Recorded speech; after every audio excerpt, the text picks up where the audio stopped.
بسم اللہ الرحمن الرحیم۔ السلام علیکم۔ ابرار رشید آپ کی خدمت میں حاضر، اور آپ سے درخواست کہ اگر ابھی تک آپ نے چینل کو سبسکرائب نہیں کیا تو سبسکرائب کیجئے، جو بیل آئیکن ہے اس کو ضرور پریس کیجئے۔ معلوم نہیں کہ ویوز بھی کم ہو رہے ہیں اور لوگ سبسکرائب بھی نہیں کر رہے، حالانکہ کوشش یہ ہوتی ہے کہ زبردست قسم کا حقائق پر مبنی کانٹینٹ آپ کے ساتھ شیئر کیا جائے، اور بعض اوقات بڑی تہلکہ خیز اور درست خبریں آپ کے ساتھ شیئر کی جاتی ہیں۔ بہرحال آج کا موضوع یہ ہے کہ ایک تو نگراں حکومت نے، جسے کہتے ہیں مدر آف آل بامز، جو افغانستان میں ڈونلڈ ٹرمپ کے دور میں ایک بم گرایا گیا تھا، یہ میرا خیال ہے اب تک سب سے بڑا بم، پیٹرول بم جو ہے وہ پاکستان کی عوام پر، قوم پر گرایا گیا ہے۔ 26 روپے 2 پیسے فی لیٹر پیٹرول کی قیمت میں اضافہ کیا گیا ہے، اور سمجھ نہیں آتی کہ آنے والے دنوں میں یہ مہنگائی کا طوفان، سیلاب کتنے لوگوں کو اپنے ساتھ بہا کر لے جائے گا۔ لیکن اسی کے ساتھ ساتھ یہ بھی کہا جا رہا ہے کہ دو تھیریز ہیں۔ ایک تو یہ ہے کہ موجودہ نگراں حکومت آنے والی حکومت کے رستے کے کانٹے صاف کرنے جا رہی ہے یا صاف کر رہی ہے، اور کچھ لوگوں کا یہ ماننا ہے کہ نہیں، آنے والی حکومت کے لیے مزید لینڈ مائنز، بارودی سرنگیں بچھائی جا رہی ہیں۔ وقت بتا دے گا، لیکن ایک چیز بظاہر جو نظر آ رہی ہے وہ یہ ہے کہ جو لوگ یہ سمجھتے ہیں کہ گزشتہ روز چیف جسٹس نے جو نیب ترامیم کے حوالے سے جو فیصلہ کیا ہے وہ بڑا تاریخی فیصلہ ہے، کچھ لوگ یہ سمجھتے ہیں کہ یہی فیصلہ آنے والے دنوں میں عمران خان یا پاکستان تحریک انصاف اور اس کے رہنماؤں کو بھی ہانٹ کرے گا۔ کچھ لوگوں کا یہ ماننا ہے کہ پہلا نمبر پاکستان پیپلز پارٹی کا ہے، اور دوسرا پھر اس پیپلز پارٹی کا جب نمبر آئے گا تو نون لیگ والے خوشی منائیں گے، پھر نون لیگ کا نمبر آئے گا، وہ ماضی کا وہی سائیکل جو ہے وہ دہرایا جائے گا۔ یہ کچھ لوگوں کا تجزیہ ہے، لیکن بات وہی کہ وقت بتائے گا۔ اور کچھ لوگوں کا یہ کہنا ہے کہ چیف جسٹس نے جاتے جاتے اسٹیبلشمنٹ کو ایک تحفہ دیا ہے، اسٹیبلشمنٹ کو ایک اور ہتھیار، ٹول دیا ہے۔ ماضی میں آپ کو پتہ ہے کہ سپریم کورٹ ہی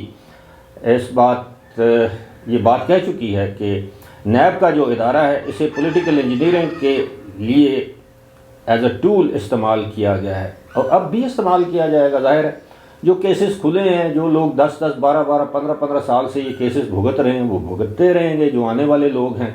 جو نئے لوگ ہیں، اب ان کو بھگتنا ہوگا۔ جس طرح گزشتہ روز رانا ثناء اللہ نے کہا کہ جناب عمران خان کو مبارک ہو، اب وہ یہ کیسز بھگتیں گے۔ بات وہی کہ یہ وقت ثابت کرے گا، لیکن ایک چیز طے ہے کہ اگر انتخابات وقت پر ہوتے ہیں تو حکومت مخلوط بنے گی،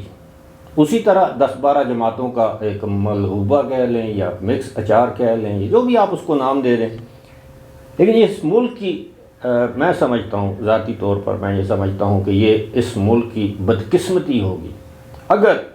الیکشنز کو ایک مرتبہ پھر انجینئر کیا گیا، پری پول ریگنگ کی گئی،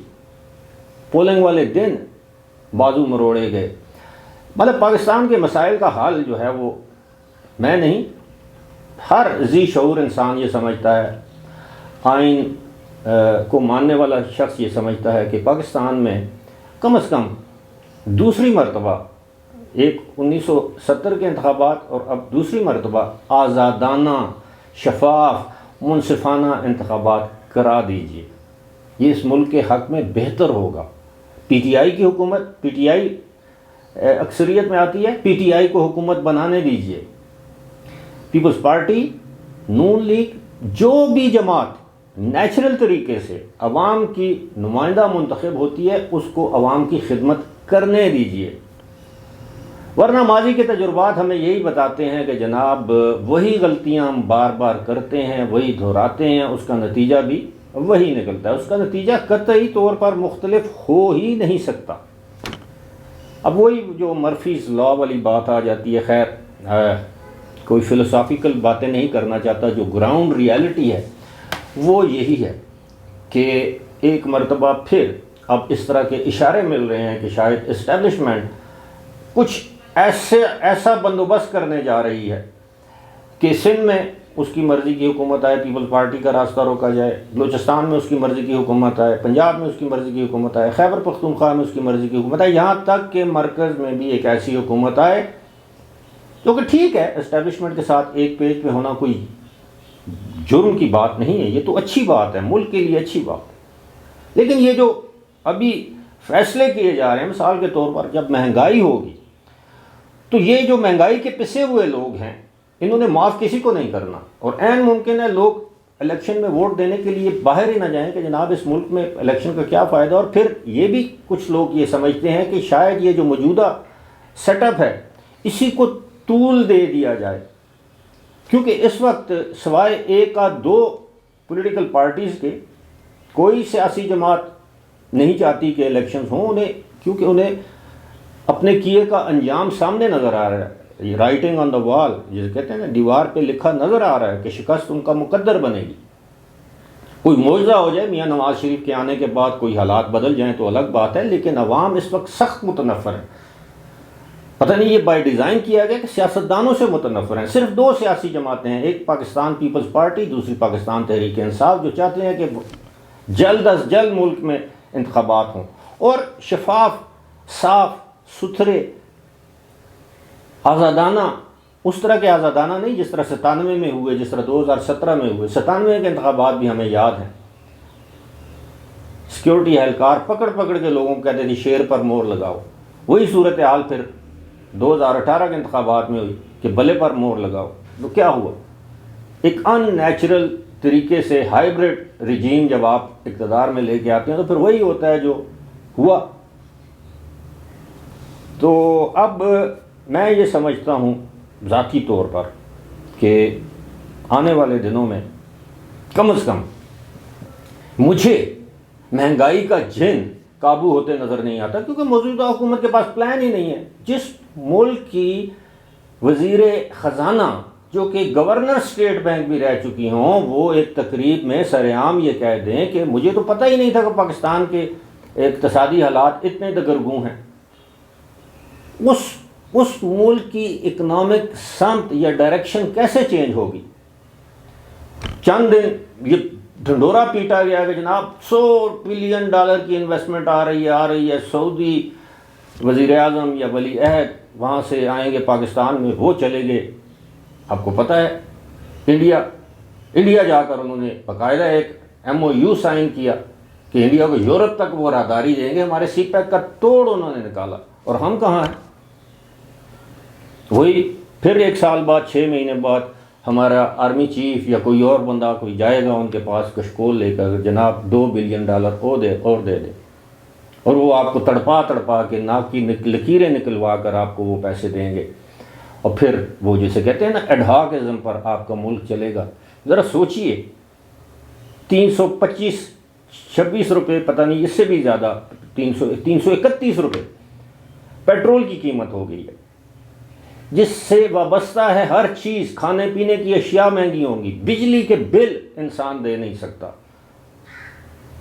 گیس ابھی جولائی سے گیس کی قیمتوں میں اضافہ کر دیا گیا ہے، سردیاں آ رہی ہیں گیس کی قیمتوں میں اضافہ ہوگا، اور پھر آپ کہتے ہیں جی ملک میں کرائم ہو رہے ہیں، کراچی میں اسٹریٹ کرائمز، پاکستان کے تمام شہروں میں اسٹریٹ کرائمز ہو رہے ہیں، اور چھوٹے موٹے اسٹریٹ کرائم کا تو لوگ رپورٹ بھی نہیں کرتے کہ کون جائے گا پولیس والوں کے پاس، پھر ان کو بھی پیسے دو تب مقدمہ درج ہوتا ہے۔ تو صورتحال انتہائی گمبھیر ہے جی۔ پاکستان از بیکمنگ خاکم بدہن انگورنیبل، اور یہ ایک چنگاری کی دیر ہے، یہی عوام پھر سڑکوں پر نکل آئے گی۔ میں یہ نہیں کہتا کہ انقلاب کے لیے نکلے گی، لیکن تنگ آمد بجنگ آمد، اور یہ موجودہ حکومت کے پاس اس کا کوئی سلوشن موجود نہیں ہے۔ دہشت گردی کو دیکھیے، بارڈر پر سمگلنگ 2-4 دن رکی ہے، 1 ہفتہ 2 ہفتے رکے گی، اس کے بعد پھر بزنس ایز یوزول ہوگا، کیونکہ ہم جانتے ہیں۔ خیر، امید ہے کہ آپ میری ان گزارشات سے متفق ہوں گے، کیونکہ ملک کے لیے جتنے آپ فکر مند ہیں اتنے ہم بھی فکر مند ہیں۔ ممکن ہے حکمران بھی فکر مند ہوں، لیکن ان کو فرق نہیں پڑتا، پیٹرول 500 روپے لیٹر ہو جائے، انہوں نے کون سا اپنی جیب سے پیٹرول ڈلوانا ہے۔ تمام حاضر سروس، ریٹائرڈ یا جرنیل، ان کو اتنی بیوروکریٹس، ان کو اتنی سہولیات دی جاتی ہیں